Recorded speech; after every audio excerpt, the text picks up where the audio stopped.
All right, like I said, audiences, we are back with one of the most looked forward to sessions of Pangea, which is Aikyam, which is the panel discussion of senior students from all over the world. Aikyam, in a sense, means coming together, means unity, meaning one. So today we are here to present the thoughts, the insights of what different students from all over the world feel about, well, the current theme which we are discussing for over the last 2 days, which is compassion and collaboration. I am extremely thrilled about this panel. It is honestly always an amazing thing to listen to young minds. So, welcome to all these amazing students who have joined us today. Very, very happy to introduce Suhani Khandelwal, the moderator of today's panel. Sohani is a senior school student at Elpro International School, a TEDx speaker, quite a active manner, and somebody who takes lead in all the extracurricular activities along with her academics. Sohani has excelled in various parts of her schooling life. So, Sohani, wishing you the very best. I believe this is your first panel discussion as a moderator. Please take over and introduce your fellow students over here. Wishing everybody the very, very best. And of course, we have Miss Pranjali Magar, who was an excellent moderator in the previous discussion with the educators. Pranjali, please feel free to pitch in whenever required. Like you said, I'm going to be a fly on the wall and would love to just hear what the students have to say. Over to you, Suhani. Thank you so much, ma'am, and a very warm welcome to everyone joining us today, both our audience and our esteemed panelists. As ma'am said, I'm Suhani, a student of year 11, and I'm thrilled to be hosting this event. We really hope that by coming together and having an exchange of ideas, we would be able to have a fruitful discussion. To get started, why don't we start by introducing ourselves? Julia, would you like to unmute and just tell us a few lines about yourself? Good day, everyone. My name is Julia. I'm from Brazil, and I'm a student from ID School. And I'm really glad to be here to be with all of you. Welcome, audience, to our panel. And today I'm really excited to learn with you guys.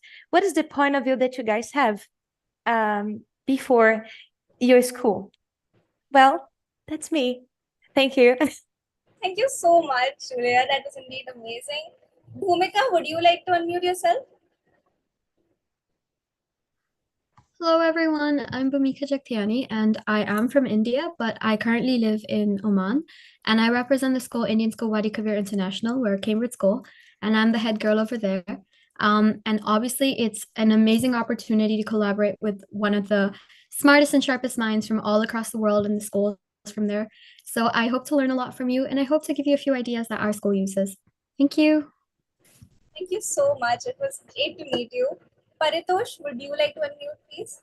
Yeah, my name is Paritosh. I'm from Elpro International School in India, and I'm really excited to be here, learn from you guys, and yeah. Super excited. Tarnjot, I'm sorry if I mispronounced your name. Would you like to unmute yourself? Hi, Suhani. Hi, everyone. My name is Taranjot Kaur. I'm from Indian School Wadi Kabir, which is in Muscat, Oman again. I hail from India, but I've been living in Oman for the past 10 years almost now. I'm the cultural coordinator here at ISWK, and I'm really excited to meet all of you. Thank you so much. I hope that we have a great time. And now that we've gotten to know a bit better, let's dive into our main topic. Now, Suhani, we also have Sherlyn, who has joined us from GEMS. Okay, Sherlyn, would you like to? Yeah, hi. Yeah, hi. Good evening, everyone. I'm from Gems One Academy, Dubai, UAE. Very excited to be here. Can't wait to hear all the exciting new perspectives from everyone over here.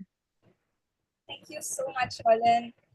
Now, as you all know, the theme for today is compassion and collaboration, and we as students are a bit more interested in exploring how we can foster collaborative learning within our student community. So let's start. Tarnjot, would you like to start off by saying what you think about this topic? Sure. Recently, I had an assignment at school where I had to write an essay about the apartheid system. And my teacher's only requirement was that we all wrote our essay individually. Well, me and my friends did.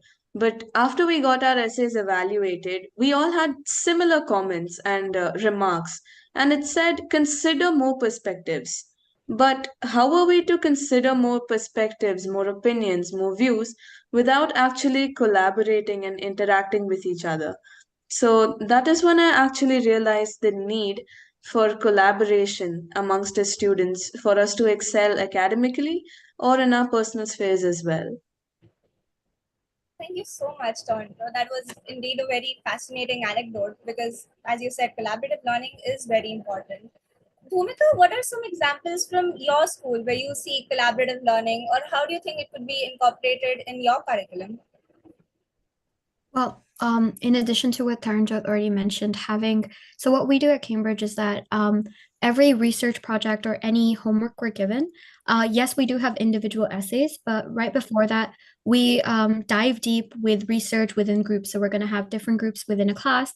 And like Taranjot said, everyone has the same idea. So when you collaborate, you can find different perspectives. So we do that.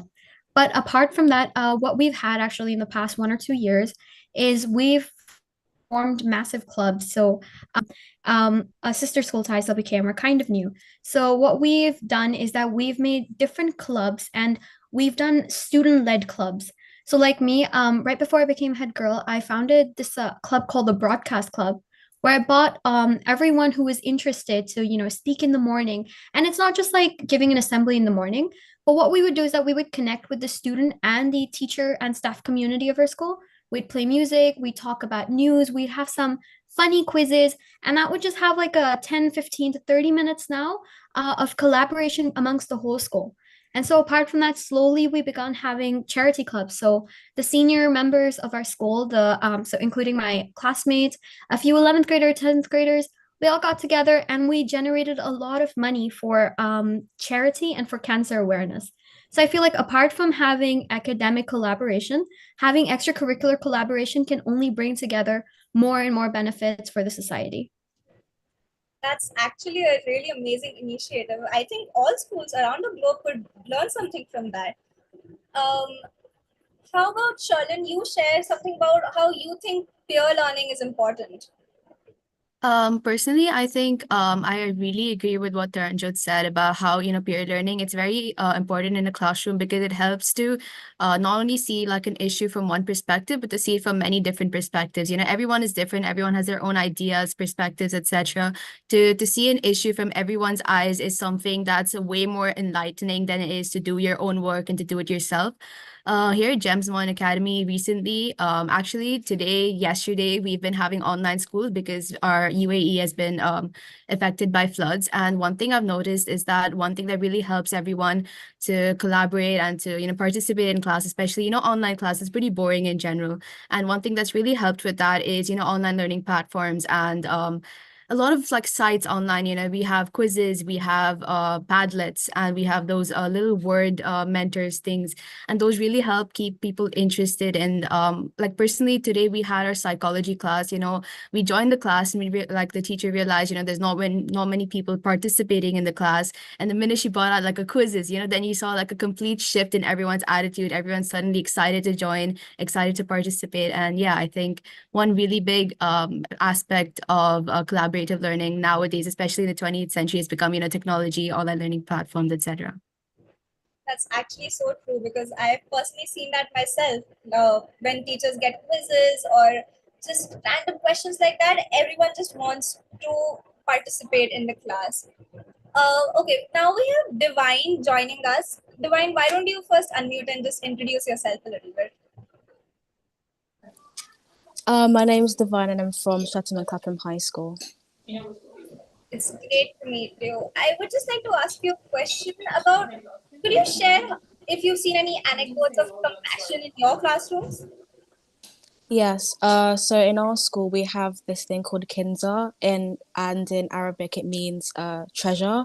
So what it is every Monday for 2 hours we have this extra curriculum lessons where all students have their own classes, but they choose what they want. So for me, I'm talking to people in Congo, and actually, like I think this or next week, some girls from Congo come into our school, and they will be being toured, and I'm touring one of the girls. So I think even collaborating in the classroom is good as well.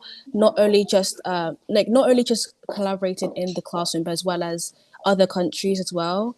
And also, actually, today we had this thing called Battle of the Bands. So every girl in our class in the year 9 is like having a battle in music, and they have to like sing songs and come up with ideas, and whoever wins has to like, it's like X Factor, and they have to sing in front of the school if they want to. So this actually helps them to open up and to show their talents. And we have group projects as well, like whenever, like for example, for history, sometimes we get group projects if you want to work with a group. So not only shows what your talent is, but it also shows other people's talent through work and through discussions. And it has lots of opportunities for people to express themselves in different ways. So yeah. That's actually really interesting. I really hope even my school could do something like that. I mean, we have so much to do for collaboration, and then we can have technology and we can use anything like singing, as you mentioned. That's so amazing. Uh, Paritosh, is there anything that you guys do at school to just have these compassion and just talk about compassion in general in school? Actually, one thing which really struck me was an event our school did a few months ago, I think, which was we had a plastic collection drive in association with the UN faction. And what we did is all of our classrooms, we all brought plastic trash from our homes, and the school collected into these large bins, and it was recycled. So that really taught us is not just collaboration between us as classmates, but compassion towards our environment, which I think is like really important at this particular point in time. That's so true. I mean, we talk about compassion with each other, but right now, seeing how we just been living in such a different world, compassion to the environment is truly really important. I Yeah. completely agree with you. Julia, what about you? Do you have something similar in your school? Well, I do not have a similar thing right here, but I was even talking to my teacher. He's around me here, and I said that it really wouldn't happen here, especially like what I'm sorry, I don't remember her name, but she said that she and her groups in her school talks with the staff, with the teachers, etc. And I found it really, really, really interesting because similar interests might um get us together. Don't you guys agree? I think. And can I ask you guys something? All of you, how is the school desks organized in your classrooms in your country? Because I really would like to share this. This past week, I've been wondering about it and meditating in it. That here in Brazil, we sit in lines, and our face is only toward our teacher, and our back to our classmates. And it got my heart like burning. I really would like to share them. And I already noticed it that when we are seated in circle in our classroom, there's no like messy students, because here we have the culture of the messiest ones sit in the in the end of the class. And it doesn't happen when we are sitting in circle. Everyone can share, everyone can see each other's faces. And I really would like to ask you guys what you guys think. How is it organized in your country? And yes, that's it. That's honestly really true because even back here in India, we sit facing the teacher and we can't see people around us. So you're quite right. We don't usually see, okay, what the others are doing and all that. Devansh, would you like to add something to this? Right. So up until this year, my classroom's pretty small. We used to have about 12 people in our classroom. And so we used to all comfortably sit in a semicircle and we would all face each other. We would laugh, talk, see each other smile.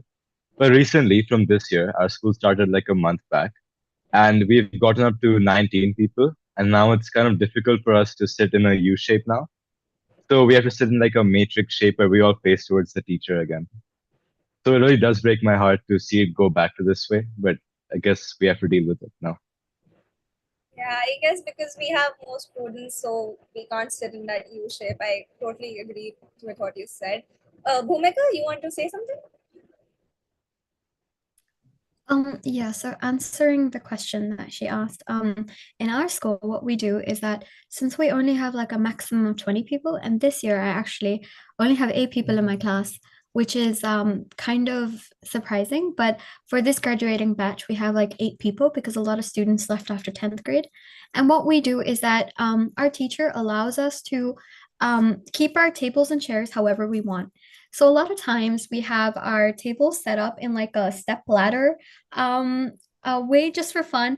Or a lot of times some of us sit way in the corner, some in the very front. And like Devansh mentioned, we also have a U shape. So the teacher can roam around in the front and then we have our lockers behind. So I do agree with Jules that having your seat arranged in such a way definitely increases the collaboration you have with one another. Because back in like ninth grade when we had like around 20 students, we couldn't back then I wouldn't know who's sitting behind me. I wouldn't know what they're thinking. Wouldn't know what they're doing. But now we can giggle and then we have this connection with the teacher that we wouldn't have sitting straight and facing the back. That's so interesting because now you can sit however you want to, and here in India we don't usually do that. Tanjore, is there something similar in your country? Well, fun fact, Bhumika and I are from the same country and the same city, and our schools are sister schools. My school happens to be the CBSE one, and Bhumika is in the Cambridge school for the same branch. But in my school, fun fact, again, is that I have 41 students in my class because my subject combination is one of the most desired ones. But I feel that since I have been, my class has so many people, it gives me a more wider opportunity to collaborate. Now, this might be in contradiction to those of you who have very few students in your class, up to 20.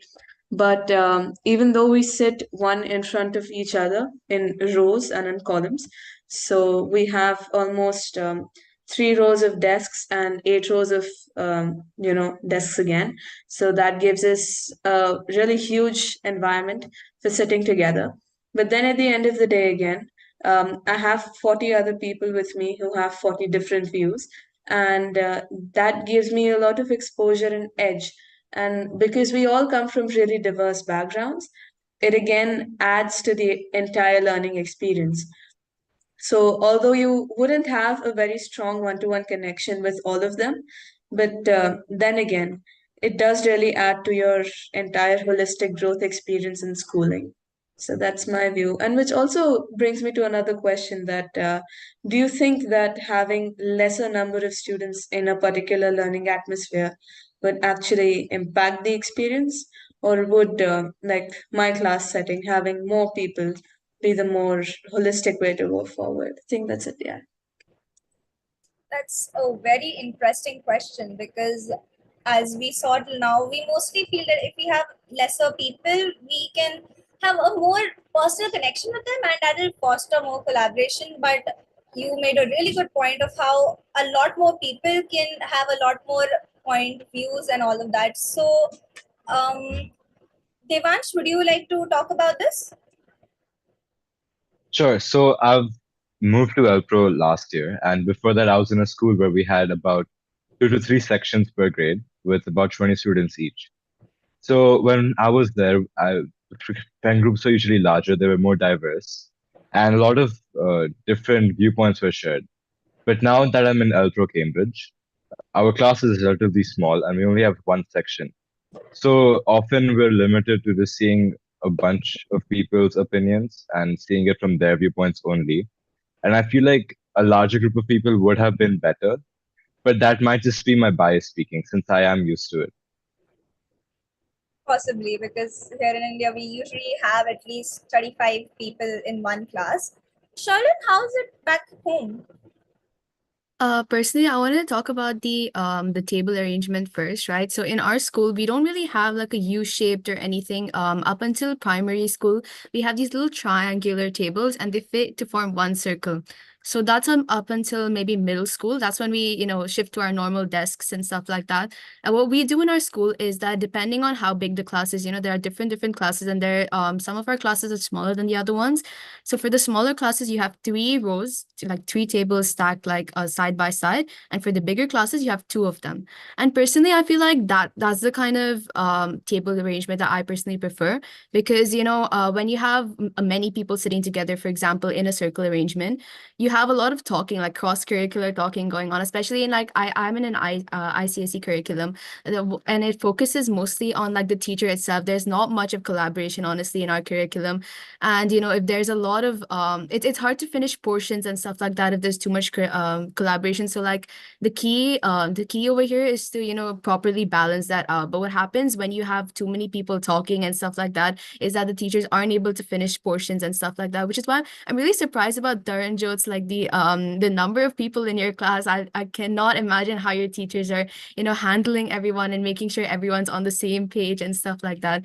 So like coming to the second thing, I prefer smaller classes, because I'm in both. I'm in a big class and in a small class, because we have different subject options. Like for English, I'm in a 20, no, actually now it's 28. So there's a 28 people class, and then for psych I have a 10-person class. And genuinely, I feel like the psych class is always more fun, more collaborative, because there's it's like a small group. You become a small group, like a family, and it's easier to just voice out your opinions when there's not many people in class, and it's easier for the teacher to focus on every person as well. I mean, that's just my opinion. I think because we've had different experiences in different schools, we'll have different views on this. Divine, what do you think? Do you prefer more people in a classroom or less? I think for a subject that I'm not really confident in, I would prefer a smaller class, because then the teacher could focus more on the students and like help you. Or if you need help with something, then it won't feel overwhelming with many people in your class. But if it's like a subject I'm confident in, then I think more people is okay. Then that means you can collaborate more with other people. And I think in like some subjects like science and maths, where it's more harder, we have different sets for each subject. So like for maths, there's about 6 sets, and each time you go down the sets, there's less and less people. And the same for science, because they're more challenging and they require more thinking. So I think, yeah, having less people does help. But if you're confident with that subject, I think having more people would help. And I'd like to ask a question. How do your teachers help you with your work or revision? Like, do they just give you resources, or do they come one-to-one? Or yeah, that's my question. Come back to that question. Bhumika, you wanted to say something? Yeah, so I actually wanted to agree with Sherlyn on the point of view that smaller classes would be better. But then I'd also like to bring a fact to mind. Like she said, the grade that you are in. So even for us up to like sixth grade, what we would do is that in my previous school, what we would do is that we would have like a few triangular or circle-shaped tables just all joined together, like she said. And I feel like when you're lower grade, then having bigger classes is much better. Is because that's because up to like seventh grade, you're trying to. Was I cutting my audio? Yeah. Yeah, so I was saying that up to like okay. So I was saying that up to seventh grade, you're kind of learning to make new friends, to understand other people's perspective, and to just respect everyone in the community. Whereas when you go to upper secondary, or when you go into high school, that's when you actually need to, study, and that's when you need to major in your subjects. So I feel like it depends on your grades. So up to high school, having a bigger class would be much beneficial, and then slowly you diversify into smaller groups, so you have more peer attention and teacher attention. Okay, the teacher attention point gets me to another question of the one Divine asked, like how do the educators or facilitators help you guys in your revision? Is there any collaboration? Are there just notes? Paritosh, would you like to talk about this? Yes. So basically, in our school, we have this concept called a mentor-mentee, and basically, we have teachers assigned to us, a group of our students, and what they do is that they talk to us personally, like how our study is going, and when we get really close to the exams, they even ask us stuff like, "Have you eaten today? How are you doing?" On an emotional level, and I think that's really great because teachers aren't just like people who are there to teach you stuff, right? They're your guides, your friends, everything. So I think that's a really great concept we have in our school. Yeah, it does really help when you have someone you can talk to about the exam pressure and all of that stuff, because here in India the exams are really competitive. Julia, what about you? Do you get notes? How is your connection with your teachers? Well, until here we are. I guess it corresponds to the 12th grade of you guys, the last one of high school. Until here, it has been really, really, really good. Well, I feel free to ask them everything I have doubts, but especially I feel really, really supported by them because they care like when we are a little bit sadder or having a little bit struggling a little bit to understand the things and anyway, they help us a lot, especially when it comes to college, like because here I have the NA test. It's kind of a SAT. I don't know if you guys have already heard about it, but we get a lot nervous, and it is a deal for us this year. But they help us a lot, and I see them as heroes, like literally. True, teachers are indeed like heroes for us. Sherlyn, is there any anecdote you would like to share where you saw a teacher being compassionate towards a fellow student or anything in general? Honestly, up until like ninth grade, 10th grade, we had teachers telling us, you have to focus more on your studies now. Going forward, your teachers won't be as compassionate as forgiving for marks and stuff as we are. And recently, I'm now in 11th grade, and we had a teacher. The first class she comes in, and the entire class, it's mostly just introductions because it's the first day, and she tells us that like there's if there's anything you ever need, you can always come to us. She tells us that if we're hungry, you can eat in class. If we're thirsty, you can drink in class. If you ever want us to be excused, sleep and stuff like that, you can do it. Because honestly, I feel like even now, like the teachers, like they're understanding how much of a pressure that school is on us. A lot of people don't even eat breakfast before they come to school. They just come to school, they're hungry, they're tired. And many people, they stay up all night studying, and then they come to school and it's all it's hard to remember in class like that. And like I don't know, compared to my ninth grade, 10th grade teachers, my 11th grade grade teachers, they understand how hard it is for us, and I feel like they're a lot more compassionate towards us as well. And they're a lot more free towards us. Like there'll be teachers that have both ninth grade and 10th grade classes and 11th grade classes, and they focus more on us.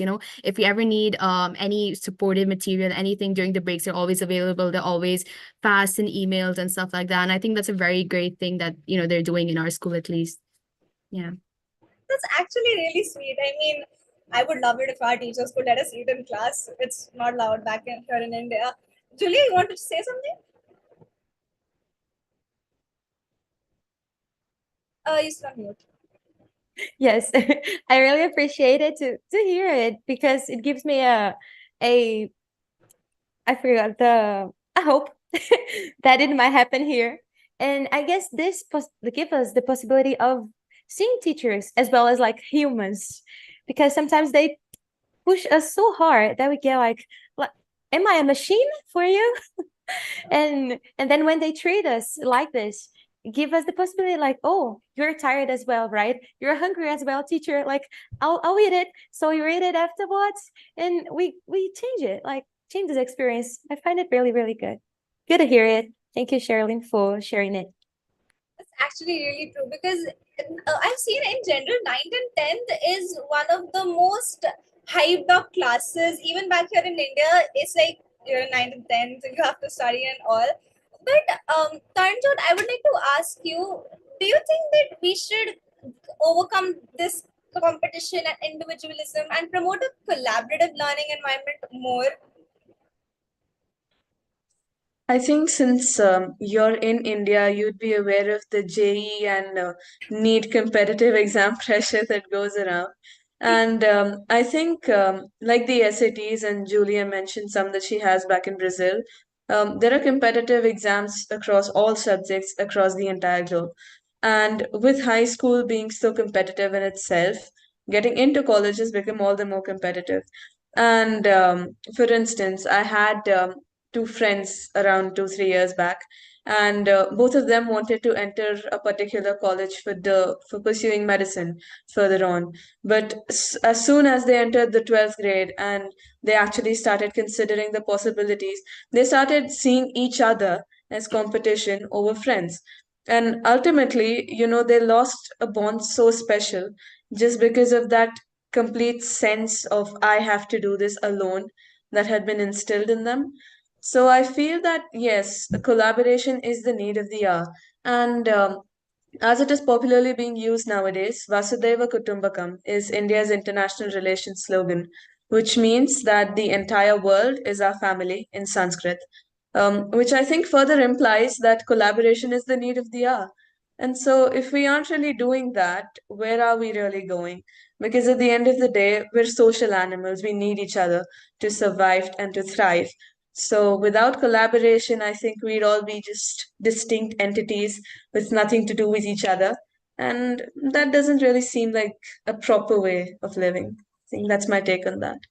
That's so true because, as you said, Vasudhaiva Kutumbakam, sorry, it's like you can solve problems if you collaborate together. But if you just stay like, okay, no, this is not my country's problem, why do I care about it? The world wouldn't be a very good place to live in, honestly. Shalin, you wanted to add something on that? Yeah, one thing I've noticed, like I just finished my board exams about like 2 months ago, 1 month, 2 months ago. And for us, like we all have class groups, like for each of our classes, we have class groups. And honestly, even if you ask like a question to the class group, what did we do during this class? No one would really reply and stuff like that. But then there was a complete change in that during the boards time. It's like a very important time, very important exam. And if there's any small doubt, there'd be people like literally taking videos of them, solving the entire equation, sending it in the group chat. And I felt everyone was so helpful during the boards time because it was such an important time and such a stressful time too. I felt like even if they weren't really active or helpful throughout the entire year, during that one important time where the need of the hour, everyone was there. And honestly, I think that's like a very good take on like how humanity is in general, because you might not be there for someone during their happy times, but if you're there for someone during very stressful time, it's a very different thing. And it really brought out like how people are collaborating and stuff like that. That's really nice to see because, as you said, boards are really stressful. I myself gave the boards some 1 or 2 months back, and oh my god, the pressure is very real during that time.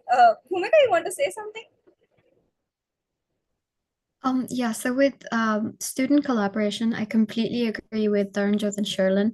I believe that having your friends help you out, not just your friends, but like in your classroom, there are always some people who understand a concept better than you do, or you understand something that they may not understand. And actually, not quite back, I think like almost a year ago, we had this program called the Student Buddy Program in our school, where what we do is that we'd match a senior, so someone, so like you were talking about board exams, someone who's already given the 10th board exams, maybe they're in 11th grade, they help out the year 1 GCSE, which is our board exam, so year 9 or year 10 students. So what we would do is that for me, I was assigned a senior, and they really helped me. And although we don't, we actually had a change of principal, and so we don't continue that program anymore. But because of that program, classes in our school were really competitive. So I remember in my own class, I had a few friends who competition is really good because that, avoids you becoming complacent and not like fighting for the mark.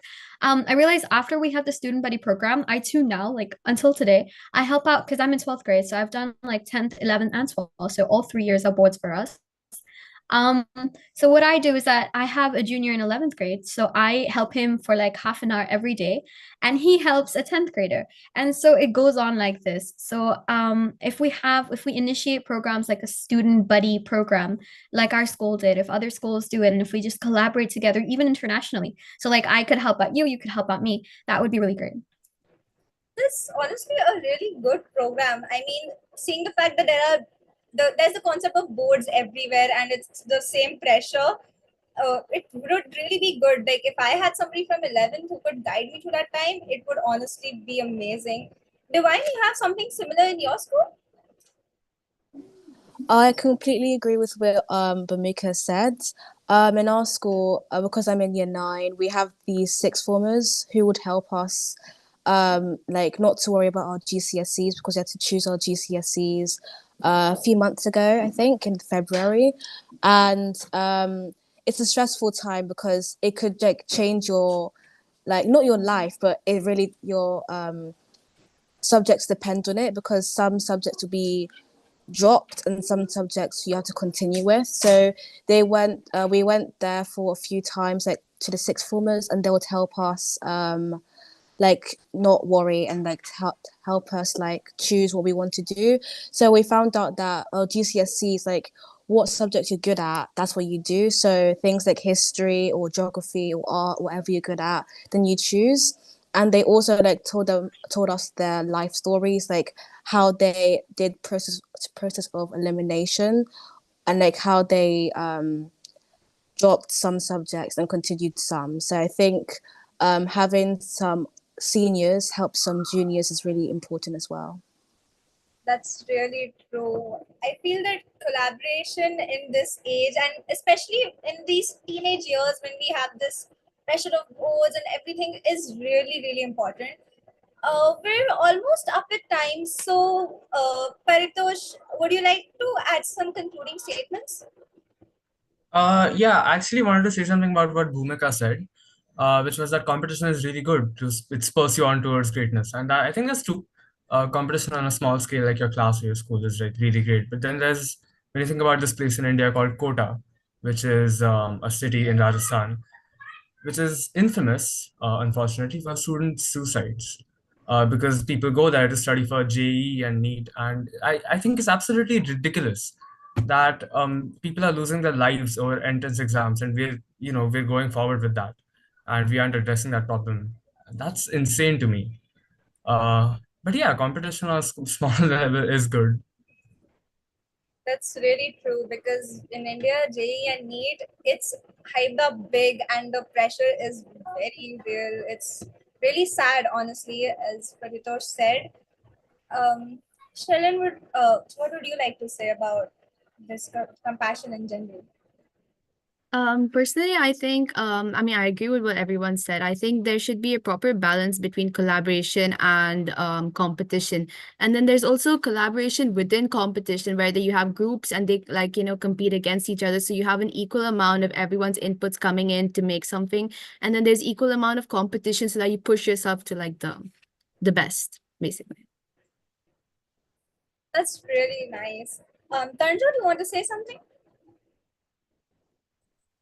This was in connection to Paritosh's point. I think now that we have a lot of social media influence over our lives, there has been a lot of web series or movies coming up about how students live in Kota or what it actually is to be and study in such an atmosphere. And I think that via such collaboration over social media from producers, actors, and directors, we're actually coming to know about a place that we would have never imagined being in, because staying at homes, living with our parents or in hostels and going to a day school is life, something which is completely polar from what it is in Kota, where you have classes going on 24 bar 7, 365 days a year. There are no festivals, there are no holidays, and it's just classes with thousands of students in a class. I think that collaboration using social media, which is often viewed in negative light these days, has actually brought out the details of the lives of students much like us and how they actually carry their lives on. So I think technology's role in collaboration is also something worth giving a thought on. Because, as you said, in quota, it's actually very different. Um, we have time constraints, so Divine will just see what you want to say to conclude, and then we'll be done with the panel. Thank you. This is like following up on the collaborative learning. So in our school, we have this motto called Towards Fearless Unafraid. And I think it really helps us like know what we're doing in our school, as like in our school there's lots of like teams and groups and collaborative learning, like not only in academics but music, arts, drama, etc. So I think having more groups and people joining each other is really important in our school, because that's what our school motto is. So I think introducing it more and more broadly into our school is into all schools as well is really important, to have everybody join each other and express all ideas, because sometimes you might have an idea in your head but you don't really want to say it out. But if you're in a group with your peers, then it's more comfortable to share with others. So yeah, that's what I think. That's really true, and that's a really interesting point to make there. I would love to continue this discussion forward, but time constraints, we can't continue. Sugandha ma'am, I want to take over. Thank you so much, Sohani, and thank you to all you amazing students. I was so excited to listen to all of your insights. You all were great, extremely confident, and what a wonderful panel this has been. To be very honest, it has been my favorite panel amongst all, and over the last two editions as well. Thank you so much to all of you. Thank you, Sohani. Thank you, Pranjali. We will formally bring this panel discussion Aikyam to an end here. And for all the live audiences, we will be back in about 5 to 7 minutes with the closing ceremony of Pangea Season 3. Please stay put and don't go anywhere. I'm just ending the live stream for now.